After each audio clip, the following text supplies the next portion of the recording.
Well, thank you very much, everyone. Great honor to be here with my friend. I'm delighted to welcome President Macron back to the White House. We've been together quite often, but not that often in the White House. We honored the President, First Lady of France, not so long ago.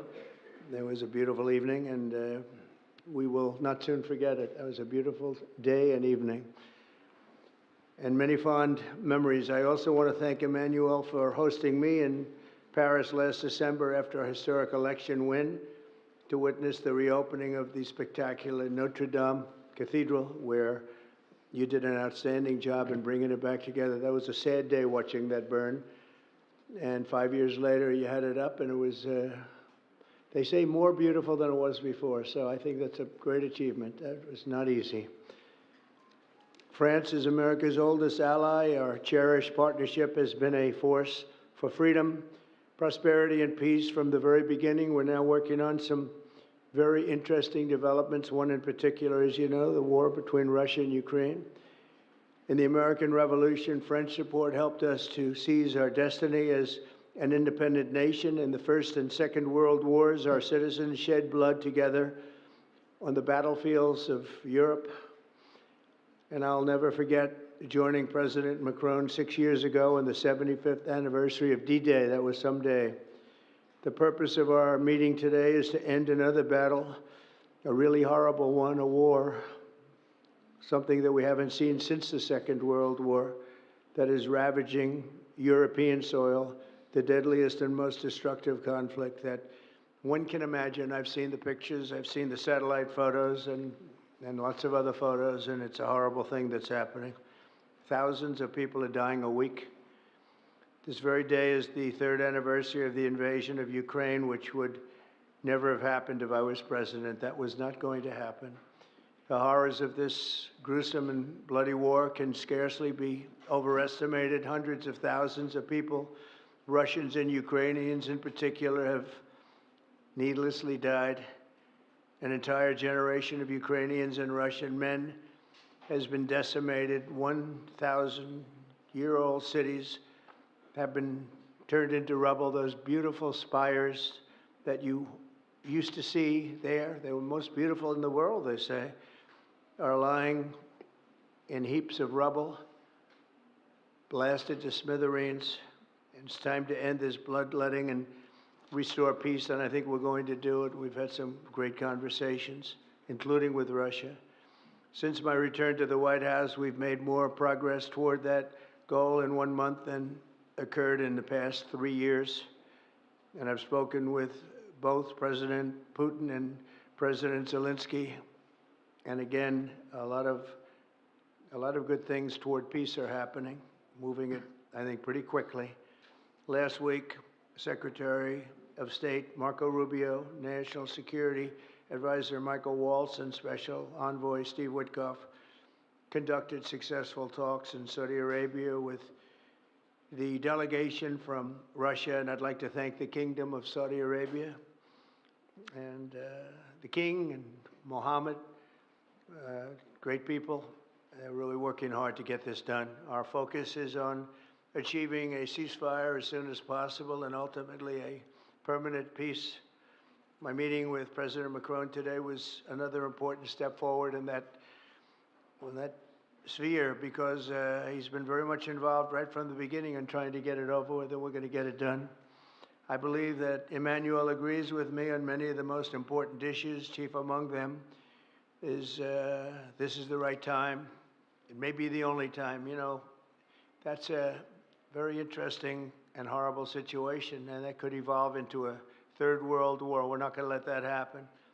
Should have never started, but it did, and what a mess, what a horrible, bloody mess. I'm also pleased that President Macron agrees that the cost and burden of securing the peace must be borne by the nations of Europe, not alone by the United States, and Europe must take that central role in assuring long-term security of Ukraine, which they want to do. And that's not a very big step. The big step is what's going to happen over the next few weeks. The United States has put up far more aid for Ukraine than any other nation. Hundreds of billions of dollars. We've spent more than 300 billion, and Europe has spent about 100. 100 billion, that's a big difference, and at some point we should equalize. But hopefully we won't have to worry about that. We have other things happening that maybe take that out of the realm of necessity. And while we've given vast amounts of military aid and money in form of grants, much of Europe's contribution has been economic relief structured as loans for which they'll be repaid. Like the Europeans, I believe that taxpayers in the United States also deserve to recoup the colossal amounts of money that we've sent. The previous administration never even thought of that.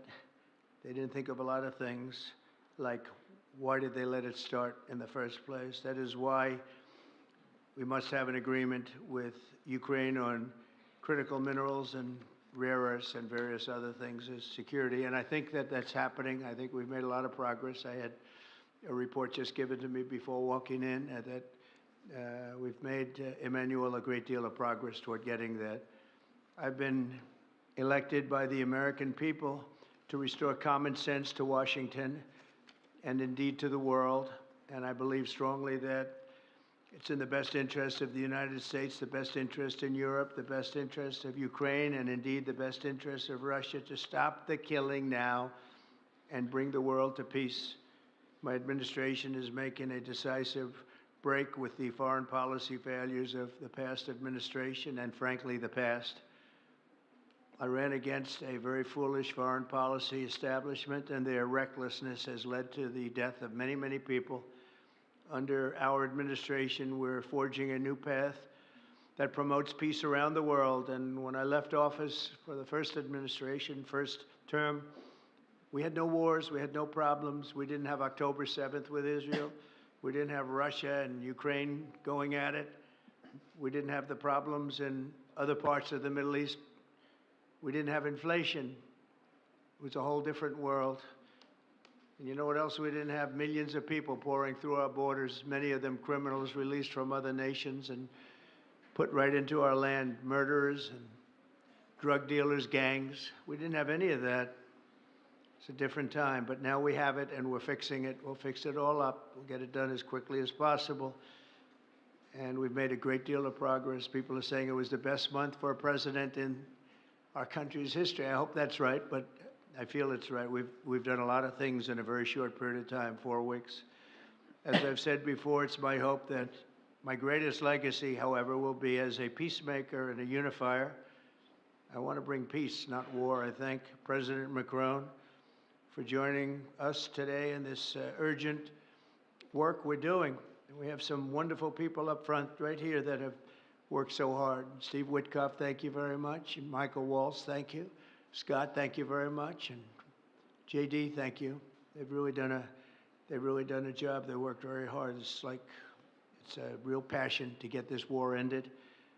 And I'd like to now invite Emmanuel to say a few words, and then we'll take questions. And again, Emmanuel, it's a great honor to have you with us at the White House. Thank you very much, please. Thank you, Mr. President. Thank you, dear Donald. Ministers, ladies and gentlemen, mesdames et messieurs, je vais dire quelques. Ladies and gentlemen, I'll be saying a few words in French. Thank you very much, Mr. President, dear Donald, for your hospitality and for this visit.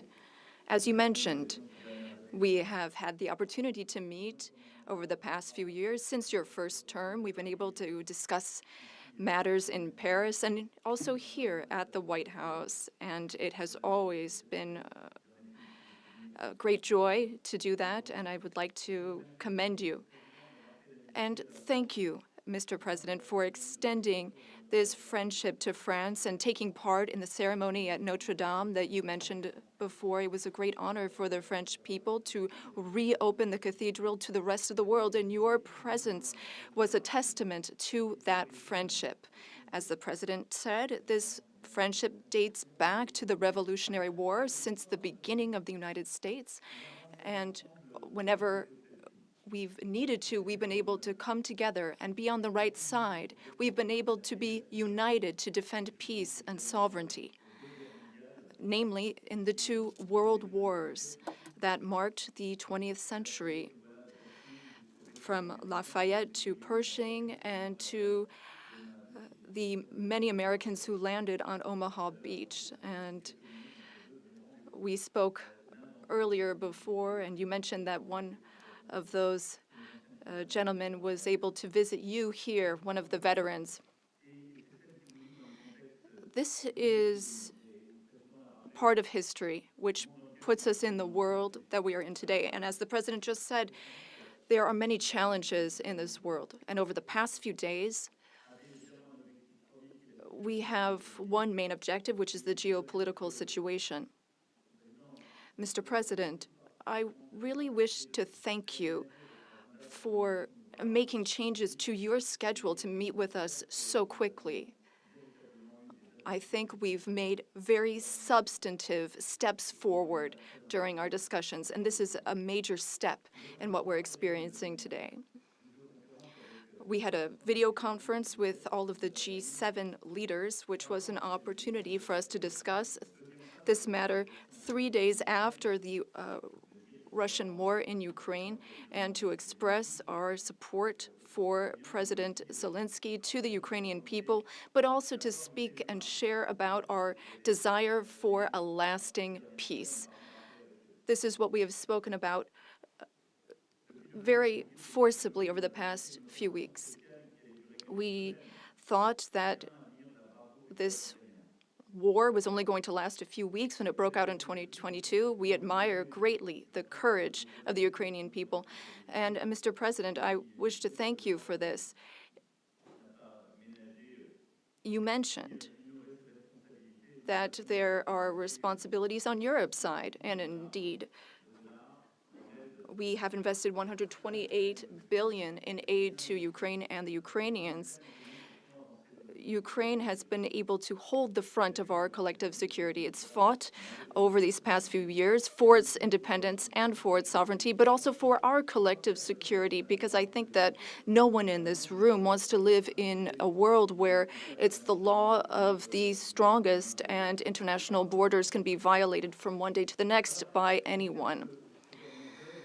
Over the past few hours, and as you mentioned this, Mr. President, we've been able to see a few things take shape. First of all, allow me to commend you on your decision to work with President Zelensky and to conclude this agreement that's so important for the U.S. and Ukraine on rare earths, critical minerals, but also having substantive conversations with President Zelensky during this key phase of achieving this deal, which is a major commitment to Ukraine's sovereignty, and I think that's very commendable.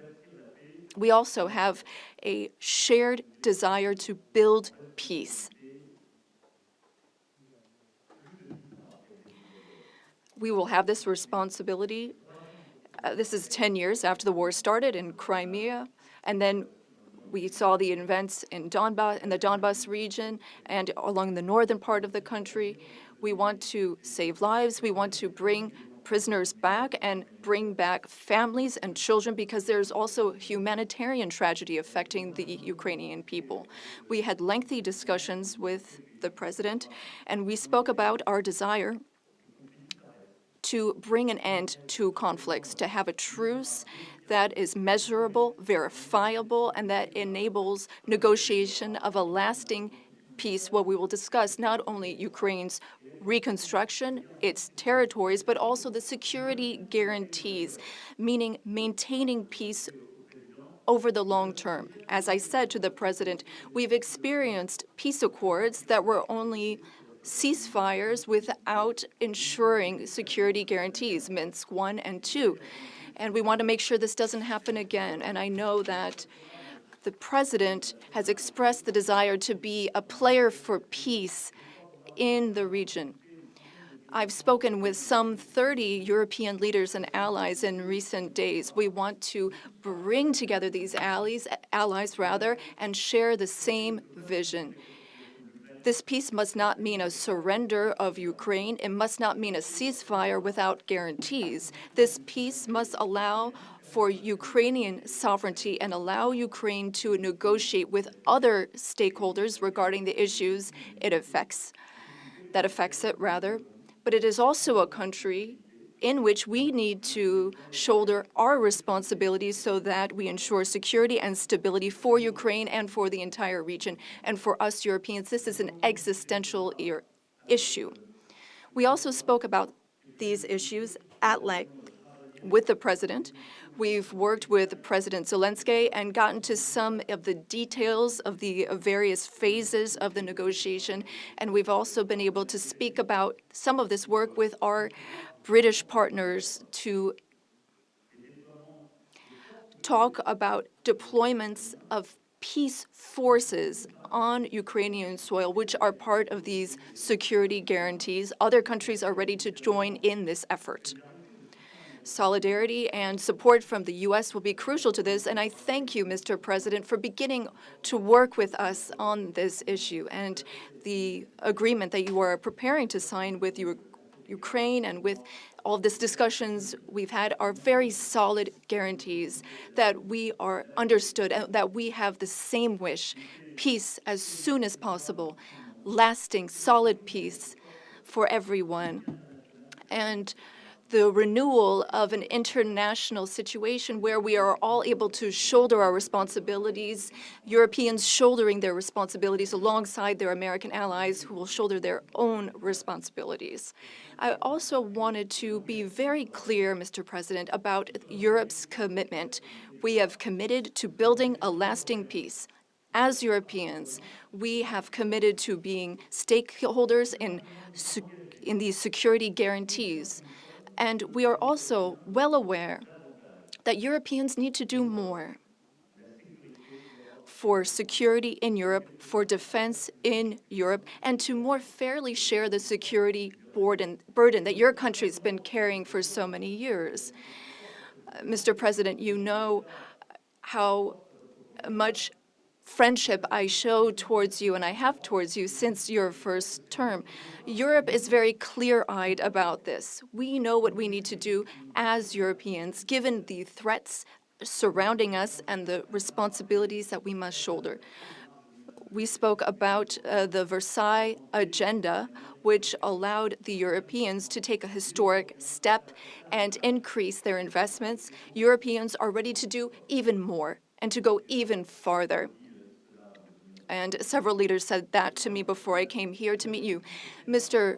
President, dear Donald, you spoke about this peace through strength. We fully share that because we must recognize the sacrifices made by the Ukrainian people and what we owe to them.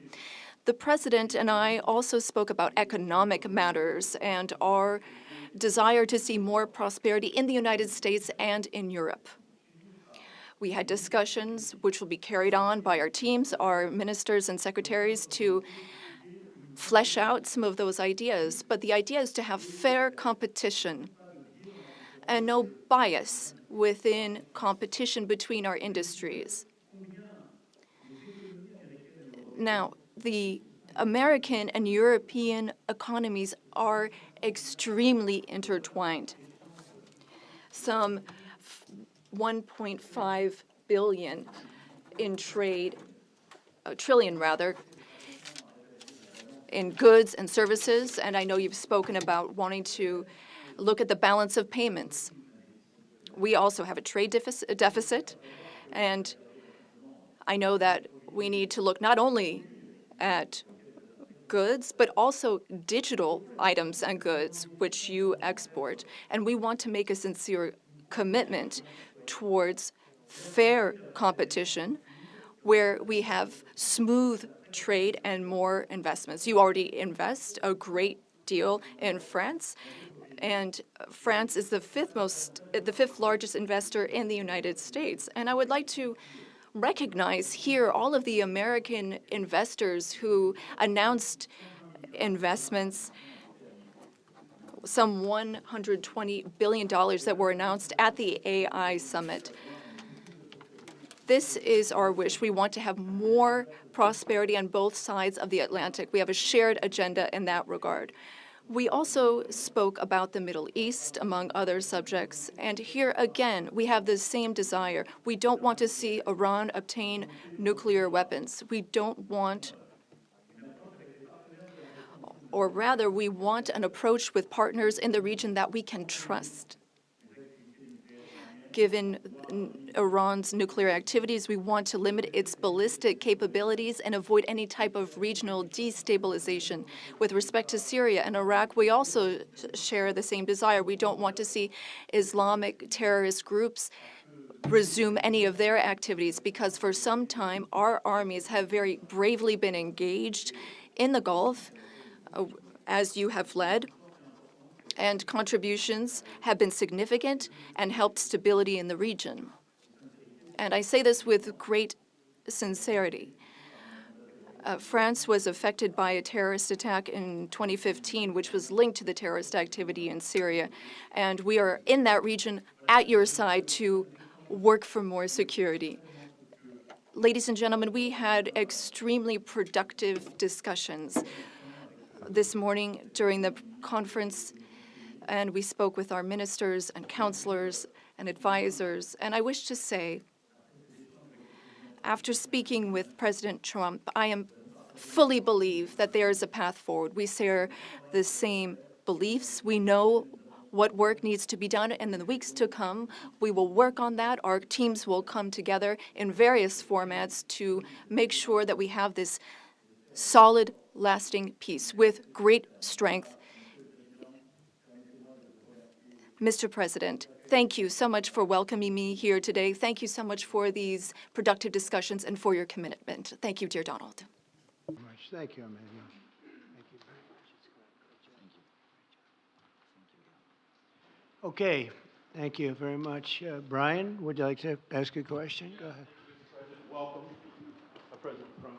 I just want to touch upon real quickly the Harvard poll that came out that had, thank you very much, the Harvard poll that came out had you up 9+ points, and all of your agenda that you ran on, you're accomplishing that. You got the support of the American people, including stopping the war in Ukraine. If you can comment on the latest Harvard poll, I'd appreciate that. Well, I was honored by it. It was a big poll, and it's usually a poll that leans on the other side of things, the other side of the world, so to speak.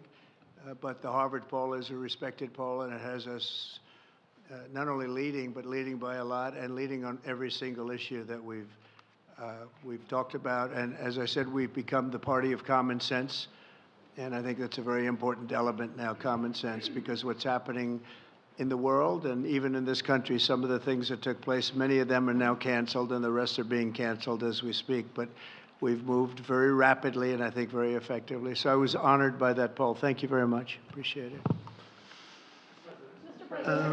Go ahead, please, go ahead. Mr. President, you said before that you would like to see Russia.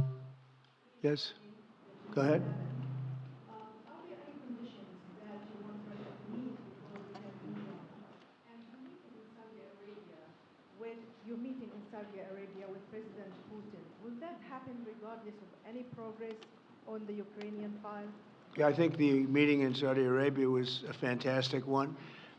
We met with the Crown Prince, who's a fantastic young guy. He's young, but with great imagination and tremendously respected all over the world. And he goes right to the king, and the king is incredible. Gotten to be friends with both of them very much, and they want to see this ended, and they're going all out to make sure that it is ended. I think Russia, likewise, I've spoken to President Putin, and my people are dealing with him constantly, and his people in particular. And they want to do something. I mean, that's what I do. I do deals. My whole life is deals. That's all I know is deals. And I know when somebody wants to make it and when somebody doesn't. I will say this, before I came here, there was no communication with Russia whatsoever, and Russia wasn't answering calls. They were not talking to anybody. They wouldn't talk to anybody, and people sort of accepted that as being that they want to go forward and just keep going without stop. But when I got here, one of the first calls I made was to President Putin, and we were treated with great respect, and they want to end this war. So that's a big thing, because I didn't know if I could say that, but it's a big thing. They want to do it, and the group in the front row that I introduced, they're all very active in it, and we're working on deals right now, transactions right now, and in particular, the big one is to get the war stopped, whether it's ceasefire or direct to an agreement. I'd like to go directly to an agreement, but ceasefire will always happen a little bit quicker. And every day you're saving thousands, or at least hundreds, but thousands in some cases, lives. So we want to see if we can get that done very quickly. Yes, for the president, please. Thank you. I'm a correspondent based in Paris. Question for both of you, actually.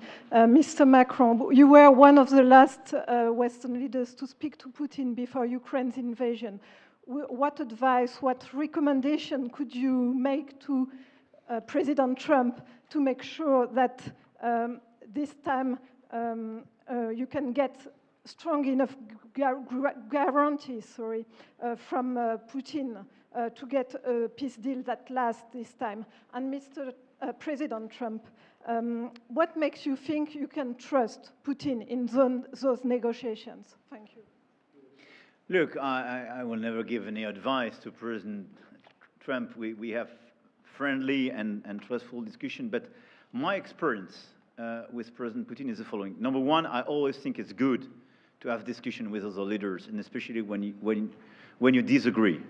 I stopped my discussion with President Putin after Bucha and the war crimes because I considered that, we had nothing to get from him in that time. Now this is a chance, there is a big change because there is a new US administration. So this is a new context. So there is good reason for President Trump to re-engage with President Putin. But my experience is the following, and I shared it with President Trump and the team. In 2014, our predecessors negotiated peace with President Putin. But because of the lack of guarantees, and especially security guarantees, President Putin violated this peace. And I had several discussions, especially beginning of 2022, several times, 7 hours with President Putin, 15 days before the launching of the attack. He denied everything, but we didn't have security guarantees. So this is why being strong and having deterrence capacities is the only way to be sure it will be respected. And I insisted on that, and this is why I believe that the US has the capacity to do so. And this is why I think we should never say, I will never send any boots on the ground, because you give a blank check to violate any type of commitment. So I think it's good to have discussion. I think it's useful to have negotiation. I think it's super important to go to the peace. But my strong point was to say, let's try to get something first which can be assessed, checked and verified. And let's be sure that we build sufficient guarantees on the short run. And this is where we are ready to be engaged. As for France, a lot of my European colleagues are ready to be engaged. But we do need this American backup, because this is part of the credibility of the security guarantees, and this is our collective deterrence capacity. And I have the feeling that the President has this capacity. I think it's very much to the benefit of Russia to make a deal, and I feel that we'll do that. It is what it is. Again, it's a war that should have never been started. It's a war that would not have been started if I were president, but it did start, and it's at a terrible level where cities are burned down and shot down to the ground. It looks like demolition sites, a whole big pile of demolition sites, and we got to get it stopped. Too many people, too much agony. The whole culture is destroyed when you rip down some of those really ancient or near ancient buildings. It's so sad to see, but I think it's very much to the benefit of this tremendous distrust on both sides. That's why it's good that I'm coming in now, but I think it's to the very much benefit of Russia to make a deal and to go on with leading Russia in a very positive way. That's what you have to do. But I really believe that he wants to make a deal. Maybe wrong, but I believe he wants to make a deal. Yeah, go ahead, please. Next week, there's a key deadline for your Canada and Mexico tariffs. Pour les droits Believe those countries have done enough on the border to stop those from taking effect. And for President Macron, I'm wondering if you believe that this critical minerals deal with Ukraine represents a de facto security guarantee by the United States, since the U.S. would have an interest in protecting those reserves in Ukraine. Thank you. We're on time with the tariffs, and it seems like that's moving along very rapidly. We've been mistreated very badly by many countries, not just Canada and Mexico.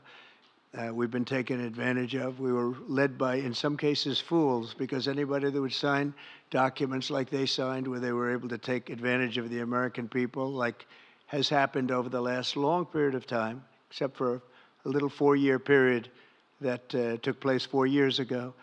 But anybody that would agree to allow this to happen to our country should be ashamed of themselves. No, the tariffs are going forward on time, on schedule.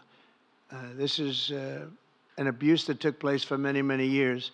And I'm not even blaming the other countries that did this. I blame our leadership for allowing it to happen. I mean, you know, who can blame them if they made these great deals with the United States, took advantage of the United States on manufacturing, on just about everything. Every aspect that you can imagine, they took advantage of. I look at some of these agreements, I'd read them at night, and I'd say, who would ever sign a thing like this?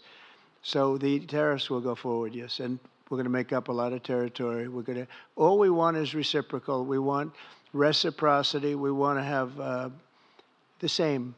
So if somebody charges us, we charge them. It's very simple, but it'll be very good for our country. Our country will be extremely liquid and rich again. Plus, we're doing other things, as you know. We're finding tremendous waste, fraud, and abuse at levels that nobody thought possible. You're seeing what's going on. And that was also part of the Harvard poll. Do you agree with what President Trump is doing with Elon and others that are looking for the waste, fraud, and abuse? And the numbers were staggering. It was like 70% to 2%. Everybody wants to find out. They don't like it. And, you know, the radical left or whoever it may be starts screaming about the Constitution, but it has nothing to do with the Constitution. It has to do with fairness to this country.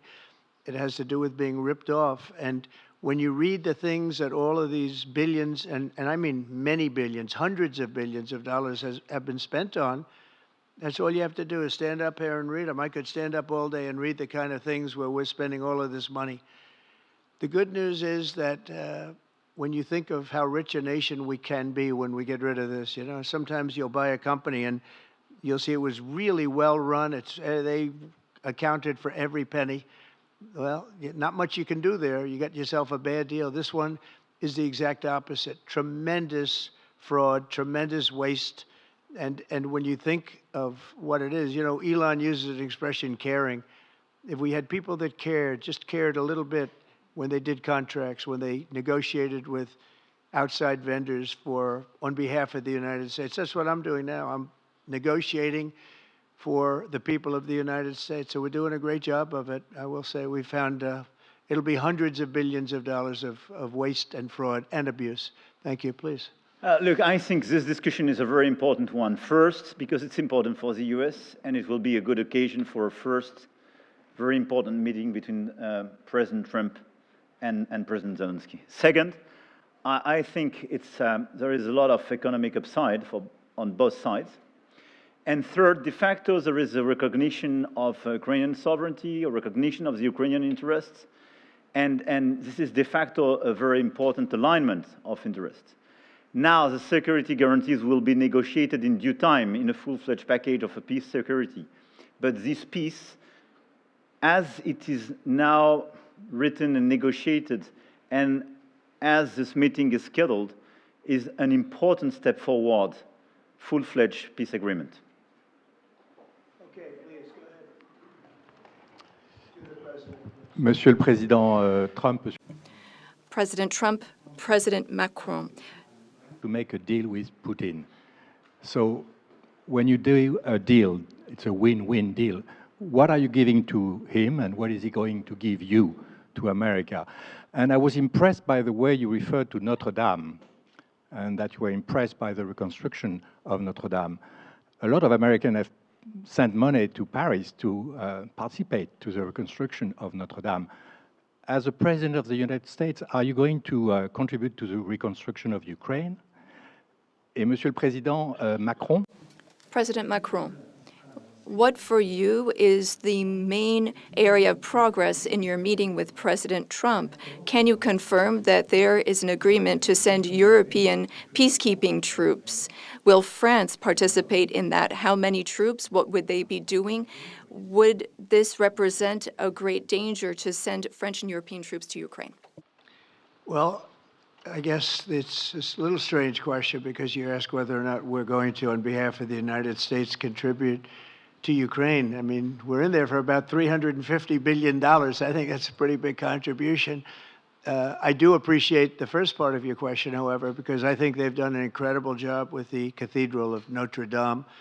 I think the president has done. I know he headed it up, and I know how hard he worked, and it took a period of time, but really not a long period of time considering what that was, so delicate, so beautiful. And I was there, and I saw the work, and I'm very good at construction. I know good construction. I know bad construction. They did a beautiful job, and this man has to be given a lot of credit for that. It's an incredible cathedral. Most people thought it couldn't be saved, and if it was, it would have to be built in a different form, and we didn't want to see a different form. We want to see the same form that you built. So I just want to congratulate you. That was an amazing job. I don't think you've gotten enough credit for it. Someday you will. Someday you will. Thank you, Donald. Merci beaucoup. Thank you very much. To go back to your question, today's discussion showed several areas of progress. First, we have been working a great deal with President Zelensky to have a proposal that's acceptable to Ukraine. President Trump has confirmed that he will be meeting with President Zelensky very soon to finalize the agreement on critical minerals and rare earths and to speak together about that matter. That's a very important step forward. The second thing is that during our discussions, we were able to go into some of the details about the proposal that we have just made to have a truce, a peace, and be able to measure that and then structure our discussions on that basis. France and several other European countries, along with Ukraine, are hard at work to build this lasting peace with very specific points, including security guarantees, the territories that belong to Ukraine, the issue of reconstruction, the economy, and critical minerals. We've been able to go into the details of those proposals. The third area of progress, which really mark a turning point, is the fact that we were able to talk about the details of the security guarantees. And the president has shown this over the past few days, and he said so a moment ago. We want peace. He wants peace. We want peace swiftly, but we don't want an agreement that is weak. The fact that there are Europeans that are ready to engage, to provide for these security guarantees. And now there's a clear American message that the U.S., as an ally, is ready to provide that solidarity for that approach. That's a turning point, in my view. And that is one of the great areas of progress that we've made during this trip and during this discussion. When it comes to troops, in the past, a year ago specifically, we saw a reason to talk about sending troops for strategic regions. Today, when we talk about troops, we're talking about sending them in after we've negotiated a lasting peace. And once we have that solid, lasting peace, that's part of an agreement signed by Ukraine, signed by Russia, and for which we will provide the guarantees, then at that point, and recently France has worked with the UK to provide its contributions. We've worked on plans. We've worked with our militaries not to go to the front lines, not to go into occupied territories, but as a show of support to show that we have a negotiated peace signed by both sides, and that is a peace we will preserve. So these would be peaceful deployments of troops, not for combat. These would be deployments of an assurance force. They would be limited, but they show solidarity. I've also spoken with all of our allies, and there are European and non-European allies who are ready and willing to take part in that effort. Countries have helped Ukraine maintain its military capabilities in terms of the number of soldiers it has, equipment, whereas others have provided logistical support on the ground. The question is whether or in what form the U.S. will contribute, and during our discussions, and during the discussions with Russia, we've understood that this would be acceptable to Russia, and that's a very important area of progress. And that means that in this context, the Europeans will shoulder their part of the burden, their share of the burden. We have a strong alliance that we've built over the decades. We have our solidarity, and we have deterrence capacities. What does it mean? Would it be dangerous? If there is an agreement signed by Ukraine and Russia, thanks to the efforts of President Trump, and if we provide the guarantees and Russia violates the agreement, then it would be in conflict with everyone who is engaged in the peace process. And that is a change. That was something we did not see in the past. That's not what we saw in 2014. So that is the real change that we're marking. We have this deterrence capacity on the American side. We have the capacity for engagement on the European side, and that's something we're going to continue working on together. It's not dangerous, but it's credible. It's less dangerous than things that could happen in the long term. And I think this is what we need to do to ensure security. And I say this very clearly. We're also talking about security for Europeans. I've been saying this for weeks now. If we do not guarantee the security of this territory within Europe, then how can we guarantee our own security for one and all? We live just 1,500 kilometers from Ukraine, and the Germans and Polish are even closer. So our collective security is important. We need to answer this call for Europeans to be more engaged, and Americans will be there still in solidarity. Europeans are working for their collective security, but I really think this was a turning point today in our discussions. Emmanuel, thank you very much. Great job, and it's been wonderful being with you. Say hello to your beautiful wife, and we will see you again soon. We'll be speaking often. We'll get this thing worked out. We're going to get it done. So important, and great job. Thank you.